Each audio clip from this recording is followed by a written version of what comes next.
Thank you, everybody, for coming to the Aaron Torres Podcast YouTube page. If you could do me one quick favor, see that little black subscribe button on the bottom of your screen?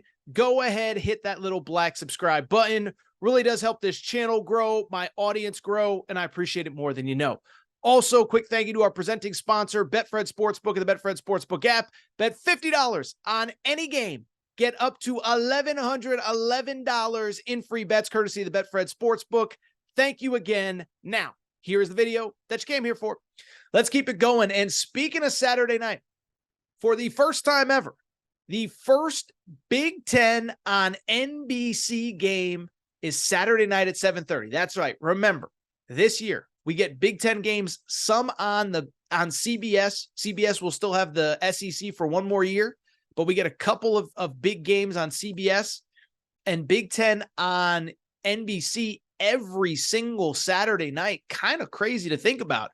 Well, the debut comes in Happy Valley, where West Virginia goes to Penn State.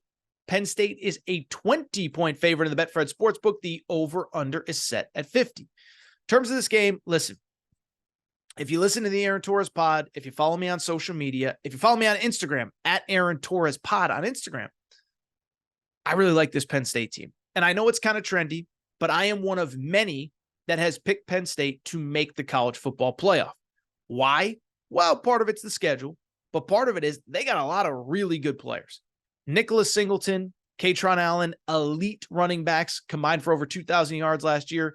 Dante Cephas, transfer portal wide receiver, is a stud. Also worth noting on top of that, the O-line is as good as any in college football. I think Olufashinu, I've used the term day one pick a lot on this show, and we're going to use it a few more times before the end, but he's like a top 5 type talent in next year's draft. Do you want a preview of the big names in the next NFL draft? This is your weekend. Drake May for South Carolina, Olufashinu for Penn State, Jared Verse for Florida State. We have talked about all of them on this show already.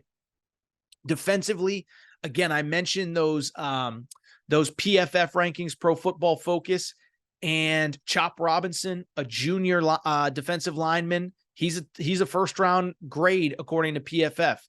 Couple other guys on this defense, Abdul Carter. So the talent is there for Penn State.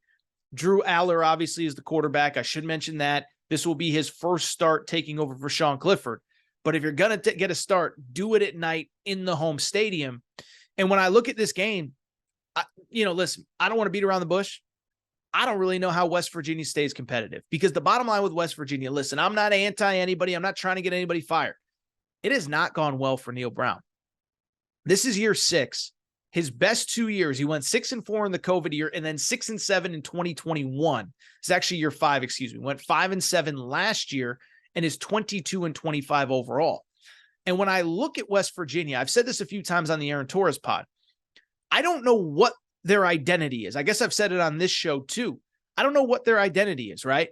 Some schools really good on offense. Some schools really good on defense. Some schools really good on special teams. Some schools are the portal schools. Some schools sign the 5 stars. Some schools are about speed. Some are about power.